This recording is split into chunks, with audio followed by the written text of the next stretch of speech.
Assalamu alaikum hormatly adamlar. Garaşlar, sabahki tarqiyordumuz vaqti tədaliklər və xabarları tanıştıran Vatan xabarlar gepleşimizə başlayaq.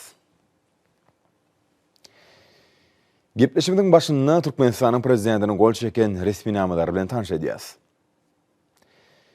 Çağırış boyunca harbi qulluq etşiyen harbi qulluqçuları Türkmenistanın yaralı güçlerinden, beyleki qoşunlarından və harbi idarlarından harbi qulluqdan boşatmak və Türkmenistanın rayetlerinin harbi qulluğu Novat'taki çağırılış hakkında Türkmenistanın prezidentinin fermanı. Türkmenistanın konstitusiyasını kemde harbi borçluk və harbi qulluq hakkındaki Türkmenistanın kanununa layıklıkta karar ediyen.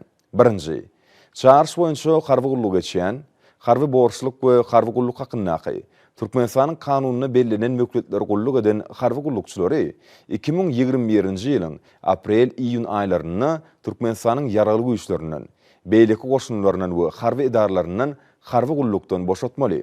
İkinci, çağırış gününe çelli 18 yaşlı olan, harbi qulluğu çağırıştan boşamak ya da harbi qulluğu çağırış mökletini ida sivişirmek hukuku olmadık Türkmenistanın erkek rayetlerini, harbi qulluğu çağırış mökletini ida sivişirmek hukukunu yitiren yaşı 27 yaşlı olan erkek rayetleri 2021 yılın aprel-iyun aylarına harbi qulluğu çağırmalı.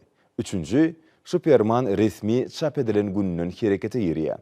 Türkmenistanın prezidenti, Türkmenistanın yaralı güçlerinin belend serkarda başlayı. Gurbanquli Berdimuhamedov. Çağırış boyunca harbi qulluq etşiyen harbi qulluqçuları Türkmenistanın yaralı güçlerinden, beyleki qoşunlarından və harbi idarlarından harbi qulluqdan boşatmak və Türkmenistanın rayetlerinin harbi qulluğu Novat'taki çağırılış hakkında Türkmenistanın prezidentinin 2021 yılın 17 martını çıkaran 819 belgili fermanını yerine getirmek için Türkmenistanın prezidenti Türkmenistanın yaralı güçlerinin belend serkarda başlayı. Gurbanquli Berdimuhamedov buyruğu qol çekti.